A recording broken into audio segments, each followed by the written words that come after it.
dan keinginan rakyat yang ingin melihat bahwa pemilu jurdil itu terjadi ke sana. Belum tentu. Belum tentu. Soal ini skeptisisme dari sikap skeptis atau sikap publik yang meragukan. Apakah bisa dibuka? Bisa. DPR mengundang presiden? Bisa. Rakyat tuh ragu di keputusan akhir.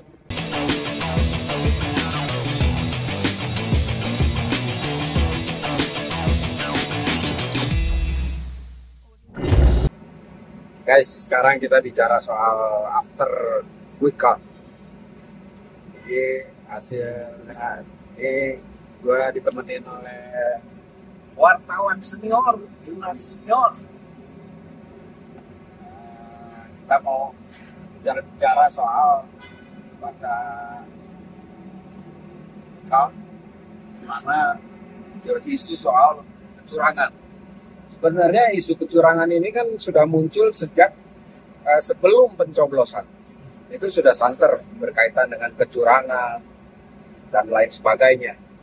Dan ketika pencoblosan, setelah pencoblosan pun di media sosial itu ramai sekali soal konten-konten yang berkaitan dengan kecurangan atau kontroversialnya Sirekap yang tiba-tiba angkanya melambung tinggi dan sebagainya. Nah, terakhir setelah keluar quick count, muncul lagi persoalannya ini adalah mau diapakan isu ini. Walaupun banyak di masyarakat juga ya yang menyatakan bahwa ya udahlah, kalau 01, 03 sudah kalah ya sudah, satu putaran ya sudah. Karena kalau misalnya ini teruskan dan sebagainya, ini maka malah menimbulkan kekacauan sehingga ekonomi juga menjadi nggak jelas. Menurut lu gimana, Le? Pak Ipi, kalau gua ngelihatnya gini, Dan, kecurangan itu kecurangan politik apa kecurangan mau ditafsirkan hukum? Kalau kecurangan itu versinya kita mau tafsirkan hukum, maka itu MK wilayahnya. Kalau kecurangan itu politik, maka kita ngomong di DPR kan.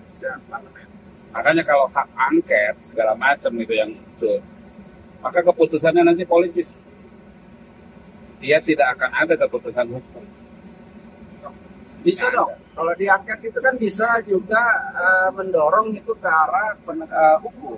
Jadi bisa dipilah bahwa kalau misalnya penyelenggara KPU yang salah, kejaksaan, maka DPR parlemen akan bilang ini kejaksaan ini harus di follow up. Ya, artinya yang melaksanakan secara hukum itu lembaga hukum, bukan DPR. Oh iya, DPR hanya mendorong, ya mendorong keputusan politis ya. Keputusan politis DPR ya hak angket DPR ya. Ngomong kecurangan, kalau gua ngelihat siapa sih yang pertama kali ngomong hak angket? Ganjar. Menurut gua tidak berhak. Ganjar bukan anggota dewan, dia capres. Capres tidak boleh mendorong itu. Itu urusan DPR. Jadi kalau gua ngelihatnya, yang kedua, yang buat gua ragu itu, bukan ragu ya, bertanya-tanya adalah mestinya hak angket itu sebelum pemilu, sebelum pencoblosan. Kalau kecurangan itu terjadi sebelum pencoblosan. Ini kan kecurangannya juga pada saat pencoblosan. Nah, yang kemarin muncul di media, kecurangan-kecurangan itu adalah pengarahan aparat desa. Ya kan? Ini semuanya kejadian sebelum pencoblosan. Mestinya pada saat itu. Kalau kecurangan terjadi di pencoblosan, real count-nya belum selesai. Setelah real count selesai, setelah keluar peta bagaimana kecurangan dilakukan, baru pada saat itu dilakukan apakah pas hak angket lewat DPR atau hukum lewat MK. Kalau lewat DPR, masyarakat itu agak ragu, dan kalau gua yang ngelihat, karena keputusan politis itu biasanya ada beberapa pilihan. Kalau rujukannya ke Senturi deh, Senturi itu keputusan DPR itu ada opsi A yang bahasanya pemeriksaan sampai ke presiden, ada opsi B yang melibatkan seluruh, kasarnya mengaudit BI, keuangan dan sebagainya. Ada opsi C. Opsi C itu yang hanya melibatkan orang-orang tertentu. Lazimnya waktu itu kok Senturi itu kan yang dipilih opsi C kan. Disinilah masyarakat kemudian ragu kalau keputusan politis itu bisa membongkar semua. Ya, kalau itu menurut gue ya kayaknya beda deh, Lek. Karena kalau Senturi atau beberapa kasus yang pernah diangkat ke jadi hak angket atau interpelasi itu tidak dilanjutkan sampai tuntas. Itu karena tidak berkaitan dengan kepentingan yang sama.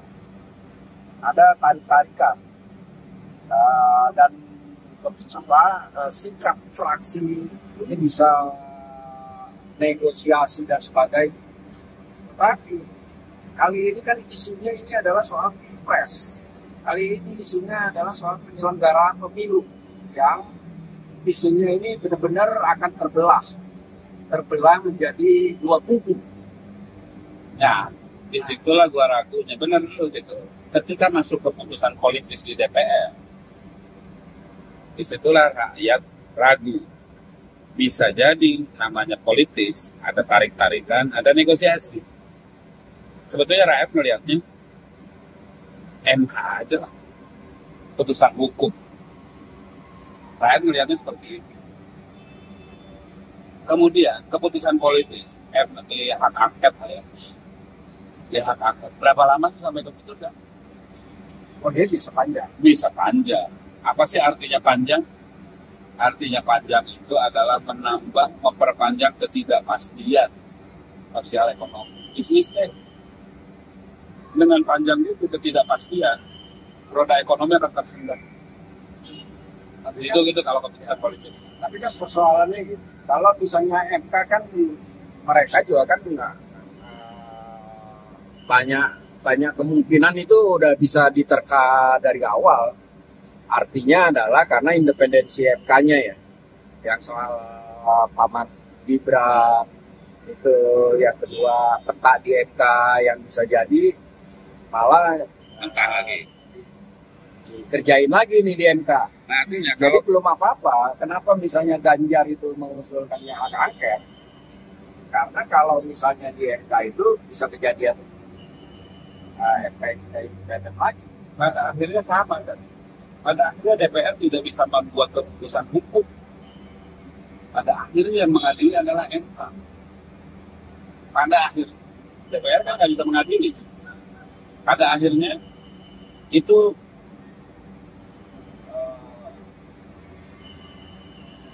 fakta sesungguhnya. Tapi ada sesuatu yang menarik kalau misalnya dibawa ke DPR. Maka kan pada saat hak angket itu maka parlemen bisa menyelidiki lebih jauh, bisa memanggil presiden, bisa memanggil penyelenggara pemilu, bisa memanggil aparat, bisa. Jadi mereka yang dianggap yang tadinya sinyalemen bahwa bermain dan sebagainya itu bisa ditelanjangi sekali. Itu dampaknya apa? Dampaknya publik itu akan terbuka. Sementara kalau di MK yang berkaitan dengan hukum itu tidak akan sampai sejauh itu. Dia akan bicara soal C1, dia akan bicara soal kecurangan mana dan sebagainya, dan yang sangat itu rumit sekali ya, karena berkaitan dengan sangat teknis. Nah, dampaknya kalau masyarakat terbuka, maka dukungan politik dan keinginan rakyat yang ingin melihat bahwa pemilu jurdil itu terjadi ke sana. Belum tentu. Soal ini skeptisisme dari sikap skeptis atau sikap publik yang meragukan. Apakah bisa dibuka? Bisa. DPR mengundang presiden, bisa. Rakyat tuh ragu di keputusan akhir. Rakyat tuh selalu berpikir pasti ada nego. Jadi kalau ke DPR ragu, kita harus akuin tuh. Publik percaya nggak sama DPR? Tidak sepenuhnya. Publik percaya nggak sama MK? Juga tidak sepenuhnya. Kalau kondisinya kayak gitu, Maka gua ngelihatnya adalah bisa saja ini dilantik, tetapi dalam perjalanan ketika itu terbukti masif, terbukti secara sah dan meyakinkan ada pelanggaran di sana, pemerintah kan bisa tumbang, DPR bisa mengajukan mosi tidak percaya. Menurut gua ya, daripada pelantikan tertunda menambah ketidakpastian. Jadi gua melihat itu prosesnya jalan terus. Pelantikan dari penetapan di bulan April, setelah bulan April penetapan itu ada waktu berapa 100 hari kalau nggak salah untuk hak sanggah dari 01 dan 03 hak sanggah terhadap penetapan KPU. Nah itu aja yang dilakukan hak sanggah itu.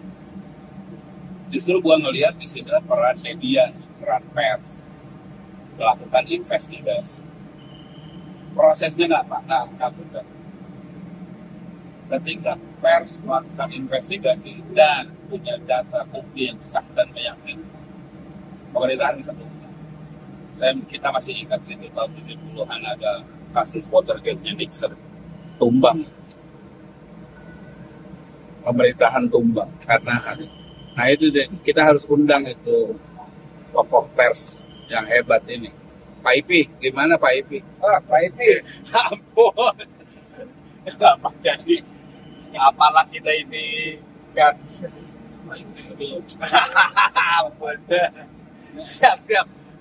Kayak lagi bahas soal kakek lanjut apa enggak kayak ini. Ini kita kan bahas soal angket itu efektif apa enggak, karena kan pilihan hak angket itu karena kepercayaan terhadap MK yang independen. Yang kedua, itu rumit sekali karena itu berkaitan dengan teknik. Iya. Boleh menganggap bahwa mungkin yang lebih pas malah dari pers supaya mengangkat ini, melakukan investigasi dalam. Dengan contoh misalnya Nixon itu kan jatuh karena Watergate. Iya. Dan itu bisa seperti itu. Nah ini malah lebih efektif sehingga media ini memang menjadi memunculkan dia sebagai pilar kelima demokrasi. Nah saatnya media ini benar-benar untuk secara serius dan terpanggil untuk melakukan investigasi dalam konteks jurdil ini. Iya. Ya memang kalau di media saat ini bisa dibilang memang masih wait and see. Bisa dibilang memang dugaan-dugaan terkait adanya kecurangan itu sudah muncul. Bentuk-bentuk produk terkait kecurangan sudah dimunculkan oleh beberapa media. Itu TV salah satunya. Kemudian juga ada produk-produk yang dibilang ini bagian dari media juga, media masyarakat ya, kayak Dirty Vote. Itu kan bagian dari memunculkan adanya dugaan kecurangan dalam pemilu 2024. Dan saat ini bisa dibilang memang media masih mengumpulkan, karena bisa dibilang informasi terkait adanya dugaan kecurangan masih sangat muncul, tapi bukti-bukti yang konkret itu memang nggak mudah untuk dihasilkan. Misalkan kayak mungkin ada di percakapan terkait siapa dengan siapa memerintahkan aparat untuk memenangkan paslon tertentu, itu masih coba diverifikasi atau dicari bentuk bukti yang konkretnya. Memang kita juga tetap mengawal keinginan pihak-pihak yang merasa pemilu 2024 itu tidak baik dari sisi pelaksanaannya. Ada dugaan kecurangan di situ. 1 dan 3 saat ini menggunakan jalur yang seharusnya dilakukan dengan Bawaslu, kemudian di MK. Tapi memang peluru baru yang digulirkan adalah dengan menggulirkan hak angket. Menurut saya antara gertak dan memungkinkan itu jadi peluru baru itu masih 50-50. Karena kenapa? Kalau gertak kan masa bakti dari pengurus atau anggota DPR saat ini kan paling sampai Agustus, dan masa untuk mewujudkan tujuan dari hak angket itu kayaknya nggak akan nggak akan terwujud kecuali cuma memunculkan misalkan mengevaluasi penyelenggara pemilu seperti KPU atau memanggil Bawaslu atau memanggil pihak-pihak yang diduga melakukan dugaan-dugaan kecurangan seperti tadi Kang Ule sebut, mungkin bisa manggil aparat keamanan terkait dugaan tersebut, apakah ada mobilisasi di situ, mungkin juga nanti mengkonfirmasi dugaan-dugaan seperti yang muncul di film Dirty Food, misalkan dugaan seperti Bawaslu seperti kehilangan taji, itu bisa dilakukan ketika hak angket ini bergulir di parlemen kalau menurut saya, tapi akan sampai ke ujung nggak terlalu yakin ya kayaknya. Gini, kalau itu kan udah clear ya, kalau dari koalisi perubahan ya, mereka sudah sepakat bahwa hak angket ini memang yang paling efektif untuk ditempuh. Tinggal sebenarnya ini menunggu dari PDIP yang dilontarkan oleh Ganjar, tapi kan belum ada resmi dari Megawati ataupun dari Puan. Apalagi Puan kan sebagai ketua DPR juga, dan dia juga, ya intinya adalah sikap PDI sendiri ini yang mana kita nunggu nih. Nah, kalau misalnya PDI bilang oke, maka itu bergulir. Itu satu. Yang kedua, efektivitas dari angket ini adalah karena kalau hitung-hitungan nantinya pada saat di akhir, di ujung, kalau misalnya kita kalkulasi jumlah, maka jumlah koalisi perubahan itu di parlemen itu di atas 50%. Dan yang lebih penting lagi perlu dicatat, karena case ini sangat berbeda dengan kasus Turi atau yang lainnya, ya, sepakat. Ini pasti tidak ada anggota yang lain yang akan balelo. Satu. Yang kedua, tidak ada fraksi nanti yang akan balelo. Ini pasti akan terbelah menjadi benar-benar dua kubu. Dan clear bahwa itu perubahan plus PDIP plus juga P3 yang kalau kita lihat sekarang ya masuk ke parlemen threshold itu sangat strategis memang kalau dilihat dari sisi itu. Maka sebenarnya kita menunggu PDIP nih. Hitung-hitungannya sih masuk sekitar 354 lah ya kalau voting ya. Artinya dia menang 60% lah. Problemnya itu tadi, rakyat merujuk ke masa lalu, rakyat itu akan melihat akan ada nego. Pasti akan keluar opsi-opsi. Yang biasanya selama ini ya, hak angket itu opsi yang dipilih itu opsi paling ringan. Biasanya hanya KPU doang. Ini yang menarik. Padahal yang ramai sekarang tuh ada pelibatan kekuasaan. Ya. Nah, karena melibatkan kekuasaan, kalau itu dihitungan di atas kertasnya memang saat ini pihak yang pro dengan hak angket cukup tinggi. Tapi juga jangan salah, ini kan periode terakhir kalau misalkan mereka tidak terpilih lagi. Bisa jadi ini bisa jumlahnya lebih atau bahkan kurang.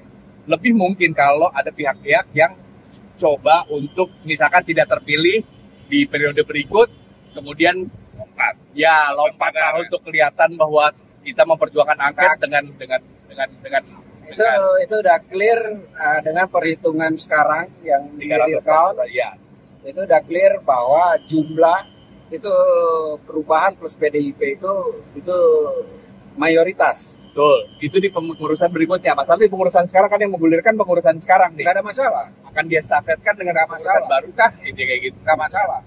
Hak angket itu gini, hak angket itu biasanya selesai dalam 4 bulan. Artinya kalau setelah penetapan itu pertengahan Maret lah ya. Yang penetapan ada reses real count 8 April. 4 bulan dan ada reses. 4 bulan selesai, bulan Juli Agustus itu bisa selesai. Tidak ada masalah dengan itu. Problemnya tadi kalau dari sisi gua sampai Agustus artinya roda bisnis akan tersendat. Karena wait and see. Karena orang gimana nih? Karena harus diakui itu bisa itu logonya itu masih politik. Yep. Ya, kalau di luar negeri proses politik tidak bukan bisnis. Ini kita masih Itu sih kenyataan. Oke, Kalau ini pribadi sih gue nggak yakin. Pribadi, gue nggak yakin PDIP menang. kenapa? Karena Karena apa? karena ini politik gitu. Kalau buat politik itu dalam arti gitu. PDIP bukan nomor satu. Dengan Ridwan, PDIP nomor satu. Gue sih masih melihat kepentingan dia berkoalisi dengan pemerintah. Jadi menurut lo apa PDIP itu sebegitu rendahnya sebagai Bukan rendah. PDIP dengan Prabowo masalahnya di mana sih? lah ini kan bukan kepentingan Prabowo atau siapapun, tapi ini kan lebih jauh dari itu. Hak angket yang kali ini pasti itu tidak hanya mendukung persoalan pilpres, tetapi ini menyangkut soal kecurangan yang dilakukan misalnya oleh presiden misalnya. Yang begini ada dua. Yang dihembuskan oleh PDIP saat ini adalah kecurangan atau pelanggaran sebelum pencoblosan, ya kan? Artinya, gua bertanya, kalau sebelum pencoblosan, kenapa nggak sebelum pencoblosan aja lu ngajuin angket? Berat. Yang kedua, ketika setelah penghitungan selesai, real count, itu kan keluar peta kan? Pelanggaran-pelanggaran itu ada di TPS mana, di kabupaten dan seterusnya. Dari peta itu akan ketahuan. 03 melakukan juga enggak? Iya, dan yang paling penting adalah kalau pemilu ulang itu dilakukan di TPS-TPS yang lalu, akan mengubah suara secara signifikan. Ya. Kalau tidak signifikan, kalau gua ya, PDIP sebagai partai menang, gua udah juara satu, sudah bisa. Tapi kan yang diulang nanti lebih ke pilpres kan? Ya, dan itu pengulangannya itu bisa dari semuanya diulang. Atau di TPS itu pelanggaran. Oke. Ya kan? Ya.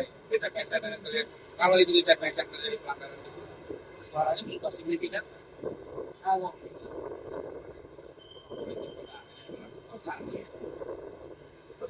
Kalau saya melihatnya PDIP tetap akan membiarkan hak angket. Biar gimana pemilu sekarang kan cukup mencoreng PDIP karena didukung oleh, ya diduga oleh presiden atau yang dulunya merupakan kadernya PDIP. Dan itu akan mempengaruhi kredibilitas PDIP sendiri ketika dia merasa ada kecurangan tapi tidak melakukan gerakan. Dan hak angket menjadi salah satu. Tapi memang bargaining lain, hitung-hitungan lagi. Ini nggak akan sampai ujung. Ini bagian dari mungkin negosiasi karena ya di belakang PDIP dulu bisa dibilang agak tenang. Ketika pencalonan 02 kan karena ada simpang siur dugaan ada beberapa kader PDIP yang tersandera di kasus-kasus tertentu. Ya menurut saya sih ini bagian dari bargaining ya, untuk hal-hal seperti itu. Tapi ujungnya akan jadi tuntas di angket nggak terlalu yakin juga. Gue malah mau nanya lagi. lanjut Premo itu menurut gue seperti ya lalu-lalu bahwa kalau berkaitan dengan kekuasaan, kalau berkaitan dengan parlemen, maka yang terjadi itu adalah lagi-lagi bukan soal hal yang lain-lain, tetapi lebih pada kekuasaan. Tetapi kalau misalnya melihat persoalan bangsa yang sudah kita anggap sudah menyimpang dari arah reformasi, apakah mereka itu juga parpol itu juga masih tetap aura kekuasaan, tetap tidak ada idealisme mereka kurang atau gimana? lihat aja ke belakang. Kalau paling enak kan lihat sejarah. Ketika ada penyimpangan kekuasaan, kira-kira yang pertama kali tergerak siapa sih? Partai kah atau rakyat? Rakyat. Partai kemudian di ujung baru bergerak kan? Ya lihat setelah apa? Nah dulu bergerak. Lalu partai di belakangan itu bahasa kasarnya partai menunda. Tidak pernah partai dulu. Artinya kalau sekarang ada masalah bangsa, tadi dua partai di depan. Kalau gue ya kan, Oke, kalau soal itu kan sebenarnya agak sulit ya. Jadi gini, ini kan sekarang isu muncul di publik nih, terbelah juga di publik. Karena sebagian mengatakan udahlah nggak usah ribut-ribut, terima kekalahan. Karena kalau ribut ini makin kacau ekonomi, apalagi sekarang harga beras tiba-tiba setelah pilpres melambung tinggi, harga bawang putih, Sembako ya. jadi semuanya naik. Padahal ini kita belum sampai ke Ramadan nih, belum sampai ke Lebaran, tetapi harga-harga sudah melejit tinggi. Nah, sebagian lain, ini bukan persoalan soal perut juga, ini persoalan arah bangsa. Kalau misalnya ini dibiarkan situasi ini, maka itu negara ini hanya akan baik untuk segelintir elit, hanya untuk kelompok elit tertentu. Tetapi untuk khalayak luas, ini akan merugikan, terutama misalnya kaitan dengan KKN, korupsi, kolusi, nepotisme. Contoh misalnya kayak dinasti aja sudah muncul. Kan ini bagi yang paham menggunakan akal sehat, maka publik akan berpikir, waduh, anak gua nanti gimana nih? Atau waduh, gua nanti gimana nih di karir?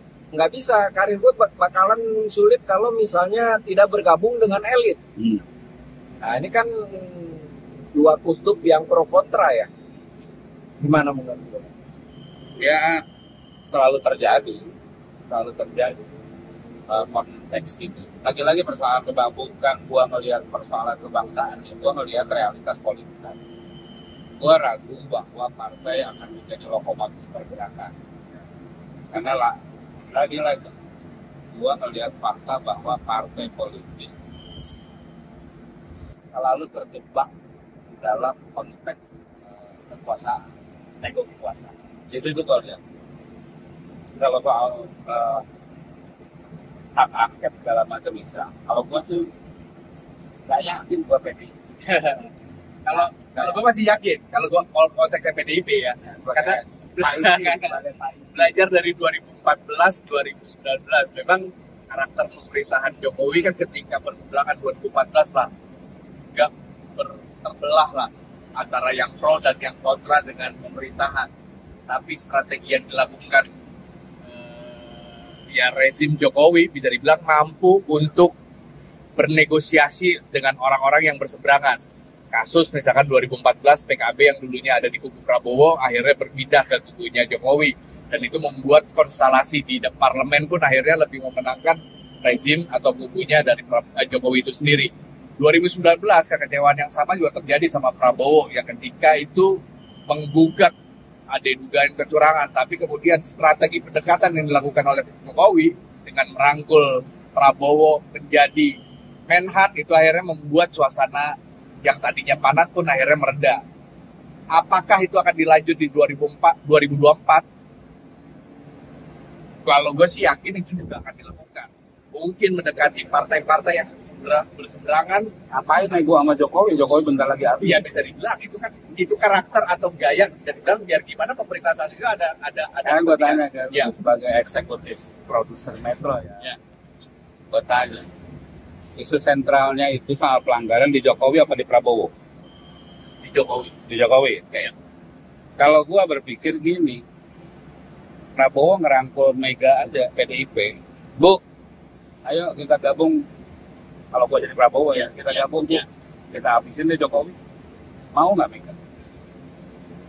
Kalau sentralnya di Jokowi, oke. Ini menurut saya menarik kok yang di Ule itu. Kalau iya. Jadi kebetulan kan Ule ini sebenarnya lebih mempercayai itu adalah people movement. Jadi perguliran perubahan yang dilakukan itu bukan melalui yang formal, tetapi melalui masyarakat sendiri yang bergerak. Karena dulu kan dia ikut mendekati, jadi saksi lah, jadi saksi. Dia adalah yang mengikuti secara dekat, secara lekat, di mana pergerakan mahasiswa ketika itu, termasuk di pertemuan-pertemuan para mahasiswa itu. di kediamannya 98 nih, sebagai wartawan. Arif 98 ya, Arif Panigoro ini 98. Yang kedua dia juga lekat juga, misalnya dia dekat dengan waktu itu dengan Kiki, Hermawan Sulistyo, dengan Andi Sebagai wartawan. sebagai wartawan yang berpartisipasi. Enggak, sebagai wartawan. Saya wartawan. Termasuk dengan Teten ya. Dengan Teten, dengan Bambang Wijayanto.